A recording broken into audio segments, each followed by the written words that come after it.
Hello, my ladies of our Manifesting Dream Hub group. Welcome to Monday's Mindset Messages. How are you guys doing today? How was your weekend? Tell me something good as you guys are hopping on. Say hello, send me some hearts, tell me some wins. Give me the good news.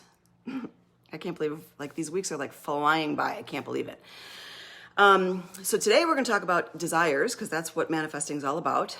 You know, actually claiming and naming and claiming the things that we want, beliefs and desires, and where the belief systems lie with us when it comes to our desires. And first and foremost, I want to let you know that there's not one dream or one desire that's too big to be delivered. There's not one dream or desire that's too big to be delivered. And if you can think it and you want it, it's there for your having of it. What trips us up? Why don't we have it? Why don't things just come in? First of all, we would not want every single desire to come in at one time. That would be insane. That would be just insane. So we have to, that's one way that I look at it. Okay, great. Everything's going to be spread out. I'm going to get things in the perfect timing. I'm going to enjoy, what I have today. And then what's coming in tomorrow and what's coming in next week, and just get excited and eager for the next moments of these things. Because I love dreaming, I love manifesting, and I love, desiring things. And then at this point in my life on this journey, I look back in my life to, think areas of my life when I had no idea I was going to, how I was going to get out of anything, how I was going to get to the next level, how. Of course, that's always in our mind. Who's going to help me? Why am I on my own? How. I was human, and I was in my masculine energy, and I had no idea how. But every single thing that I went through in my life, there was a precise energy working behind the scenes on my behalf. I was doing the things and it was working out, and everything just flowed smoothly to a point. Once I allowed it to flow, I was in the next perfect home. I had the next perfect car. I had the next perfect business, clients. When we feel like we're being strangled and shut down by life, we're not. So the most important thing about this talk today is what to do with the beliefs that don't serve us. How to desire, and then how to get your belief around it, so your belief isn't, closing off the goodness that the universe has to deliver. It's not. I have this visual of this big silver, like a vault, a valve almost. When we turn it and water comes out of it, and I feel like it's open until we shut it. The universe has everything, and it's just flowing, delivering money, delivering goods, delivering our desires. Hi, Jenna. Delivering whatever we want, and all of a sudden we're on it, hanging on it like monkey bars. We've got our arms wrapped around it, we've got our legs wrapped around it. Oh, why? If we leave it alone, the things will be delivered to us, and we're stopping it. No, I'm not sure if I want it. Oh, I want it. No, I'm not sure if I want it. I don't know. I don't know if I want the success. I don't know if I want that person. I don't know if I'm going to make the right decision or wrong decision. I'm afraid of this. I'm afraid of that. And we're closing off. We are the only ones that sabotage ourselves. We are the only ones that hold on to that valve, like a kid on the monkey bars, and we close it off by the way we believe, by the way we think, So if you have a desire, which we all do, we will all be delivered desires, that will never end. If you have a desire and you've got a belief behind it that you can have it, then it should be a pretty easy manifestation. It should just come in. You'll get led down the path of least resistance. You'll be enjoying the moments and the moves to put the people in place and the circumstances in place to deliver you, the desire. If you have the desire and you've got your belief behind it, everything should be fine. Everything should come in very smoothly. If you have a desire, we always block our blessings. I know. If you have a desire now, what's the opposite of that? If you've got a desire and you have a belief that I don't think it's going to happen, I don't really believe it's going to happen. So you're going one way in the car, and then you're trying to go forward and reverse at the same time. Your belief you don't believe you can have it, but you have this desire. That's going to be friction. It's not going to be very easy if it all come in. It would be like if I wanted to be president. If I wanted to be, but I don't think I can do it. I don't think I can have it. I don't even believe it. It's not going to happen. It won't happen. So I really don't believe it. I really don't want it that much in that case. So when we're asking for something, I really, really want this, but I don't believe I can have it, would be like, I don't really want it. We're almost telling the universe, I don't really want it that much because I don't believe I can have it. So therefore, we're like, we kind of give up in the middle of it. But if you have a desire and you have a belief that you don't believe you can have it, but your attention goes to the desire instead of the belief you can't have it. This is the third way of looking at desires and beliefs. If you've got a desire and you don't believe you can have it, but your focus is on the desire and how, oh my God, how amazing it is, and you're creating it, and you're visualizing it, and you're just feeling into it. You're not paying attention to the belief that's in the back seat. It doesn't even matter. Then it doesn't matter. Your desire will come in as if you've got a belief to back it. Right? You got it? So, if we can remember to be aware of, how we're believing, what beliefs are in the back seat when we're desiring things, and if all of a sudden we catch ourselves, I really, really want this thing, but we need to be aware of that belief and be like, wait a second, okay, that's not serving me. Even if it looks like that in the moment, even if it looks like, I really want this business, but it's not working the way I want it to. I really want this money, but it's not coming in fast enough. I really want this relationship, but I feel like I have to settle. You don't need to settle. No one needs to settle, because there's no dream or desire that's too big that can't be delivered. It's just, we got to get off of that valve. We've got to not be on that monkey bar, closing it off, because on the other side of it, it's just flow. So why do we have so much resistance around everything? Why are we so crazy as humans? Fear? Trust? Where in your life, do you trust, in what area of your life do you trust the most? Do you trust, some people can trust themselves like none other, and count on themselves like none other. They can't count on other people. They don't trust people. They don't trust others. They don't trust friends. They don't trust family. They don't trust, people at their jobs. They don't trust money. They don't trust anybody or anything. They trust themselves maybe, or maybe you trust your partner, or maybe you were born with trust funds, so you trust money. It's always been there for you. I grew up trusting myself. I was the only one that I could count on myself. I knew no matter what happened in the world, I knew I could like zig and zag. I could duck. I could do what I needed to do, because I wasn't waiting for someone to jump in front of me, or help me or support me. Or if I waited, then I was always disappointed. So I'm like, forget that, close off that channel. I'm not gonna wait. I'm not going to get into a situation where I could potentially be disappointed, or not really hurt, but yeah, emotionally hurt, disappointed again, rejected again. Someone's not showing up again. So I closed off that channel and I went back to me, trusting me. But what happens when I do that? What happens when we close off the channels that we can't trust other people, we can't trust anything else in fear of being disappointed? We're almost like locking ourselves in this iron cage, because just like the law of polarity, on the other end of that, afraid of being disappointed, in fear of, we're not allowing the joy to come in. We're not allowing the excitement to come in. We can't have one or the other. Like, we have to open up that channel and know that even if, I don't trust other people maybe, but I know I trust myself to always be okay, no matter what happens, but to be opening it up to allow other people in, to allow the excitement to come in, and not be so afraid of the disappointment. Does that make sense? I had this visual too of it. Like, I can just see it. Like, we're just closed off. We have to allow our joy to come in. Our joy is our superpower. When we're in flow, if you go back in your life and see when your manifestations have come in, what emotional state have you been in? I was always just like frolicking on the beach of Turks and Caicos. And things were just happening.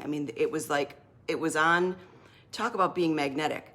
When you are in a state of aligning with your beliefs, or just not even paying attention to the beliefs, just having fun in life, things happen. Instead of not being afraid to talk to anybody, living in fear, not trusting anything, we've got to learn to trust a little bit. Open it up a little bit, because then the valve starts opening up, and then our desires come in. So we can always trust ourselves, and that's great. We know that we'll always be okay, no matter what, and life works with us. And once we understand that, then we can flow with it. So if something's happening, if there's a bump in the road, to recognize it, to use this wisdom and this information to recognize it, like, okay, wait, what am I calling in, or why is that happening, or how can I change my belief system around about business, instead of saying like, it's not working, I don't see any more money coming in. I'm not getting any further along. Am I doing the right thing? Maybe I shouldn't have this. Maybe I'm just not meant to be this thing, whatever it is. Maybe I'm not meant to be in this business or this relationship, whatever it is, to change it around and then pull out all of the good components of it. You know what? No, I love my business. Wait a second. I love my business. I've got the best product ever. People love my products. It fills me up. It makes me feel great. It supports my family. And you know where your car is driving. You're focused on where your car is going. You're not focused you're not looking down when you're driving. You're not going to look at the tree. You're not going to look at the mailbox. You don't want to crash into those things. So we're going to focus on the things that we want. You've already scripted and written out the amount of money and the amount of clients and all the things. So all we have to do is start really getting into the feeling of desiring it and using the belief system that tries to throw us off for our benefit, not believing in things that are not serving us, because we hurt ourselves with these beliefs. So if a belief isn't serving you, if it doesn't feel good to feel it, then you've got to change it to something that's going to feel good. And what feels good would be, why did you start your business? Why are you with this person? What are you going to do today that's going to bring so much joy and so much excitement to you? So that's one way of kind of switching the beliefs around and not looking at this present moment. We don't drive, in neutral. We drive forward. We go forward. We're always moving forward. So we can't look at the bank statements or the clients or whatever is going to try to throw us off. Got to look. I know where I'm going and I know what I want, and everything's perfect today. All is well. There's a statement for you. All is well. All is well. All is well today. And just show me what my next step is. Show me, instead of like, who's going to do it? How's this going to happen? Show me what my next move is. Show me how I'm going to, get the thing that I want. What am I supposed to be doing, and have a game with the universe, playing with it.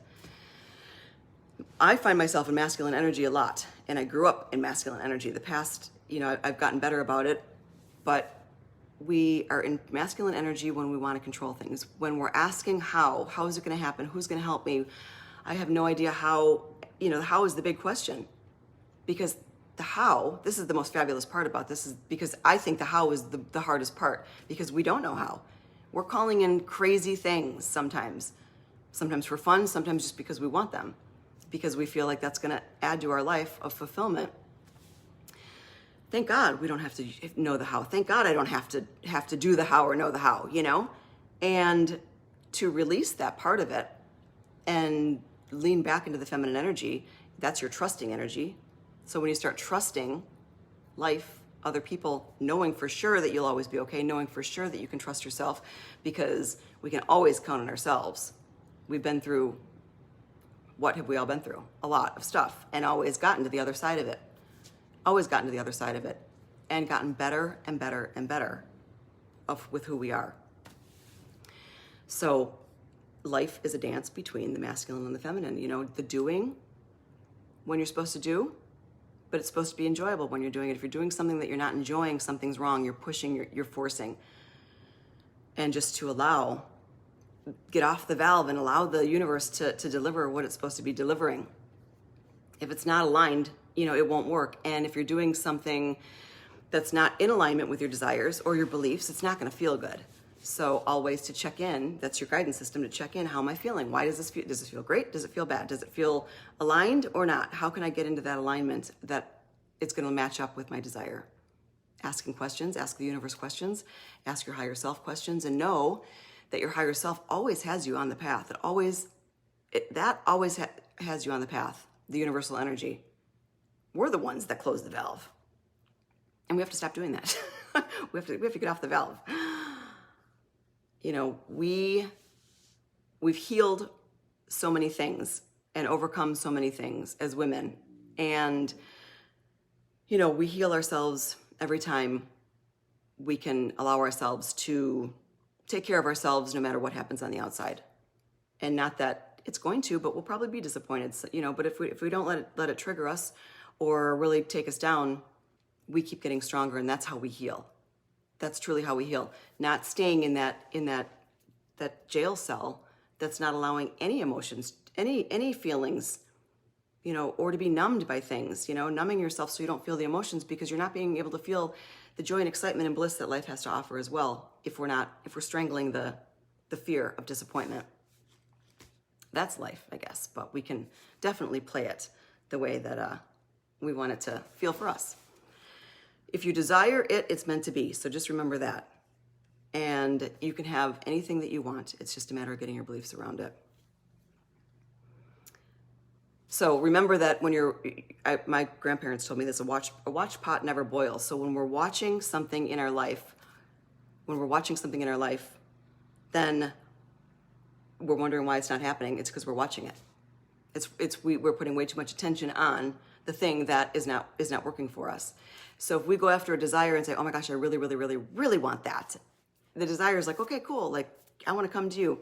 But if we see something that we don't want and we're like, oh, I really, really, really, really don't want that, that desire is like, oh, I want to come to you. I want to come to you too. So yeah, there are certain things we don't want. And obviously that tells us what we do want. That's an easy way. There are a lot of times people don't know what they want. We certainly know what we don't want in life. So, okay, great. I don't want that. I'm going to like recreate it and then focus on what do I want? What's the opposite of that? What's the opposite times 100 of that thing that I don't want? And then we don't focus on what we don't want.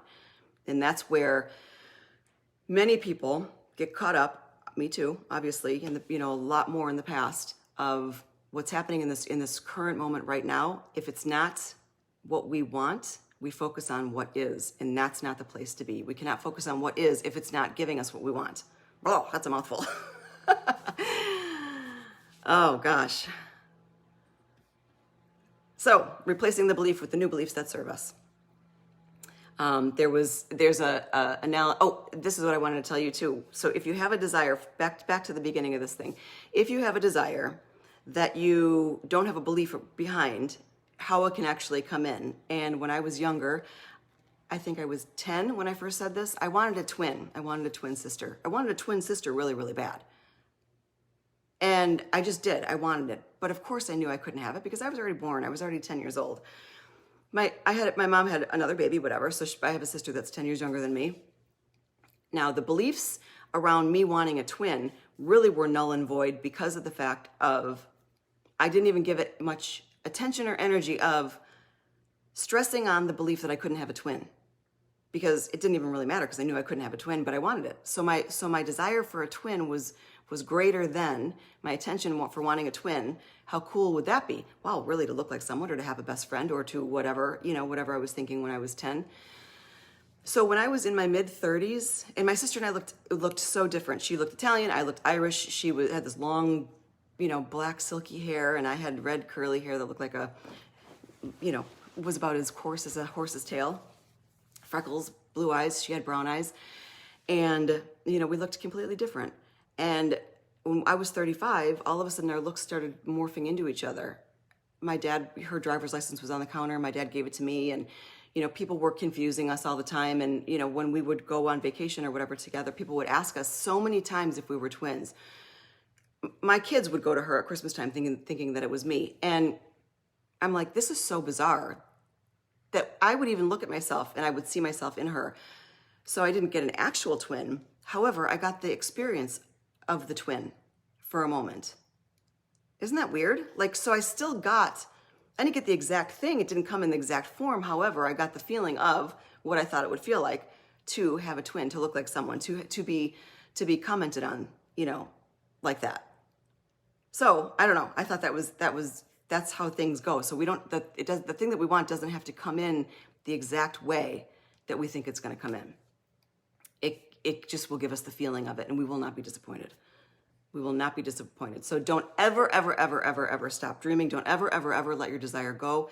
If you want it, just create different beliefs about it. If you want it, just go after it. Don't ever let anybody stop you. Don't let yourself stop you. Let go of the valve and know without a shadow of a doubt you can have it. You can do it. You can have it. You can be it. Just stop looking. Stop watching the pot of water. Stop watching it and just go and enjoy, and then enjoy, and then create your bliss. All right, I will talk to you guys later.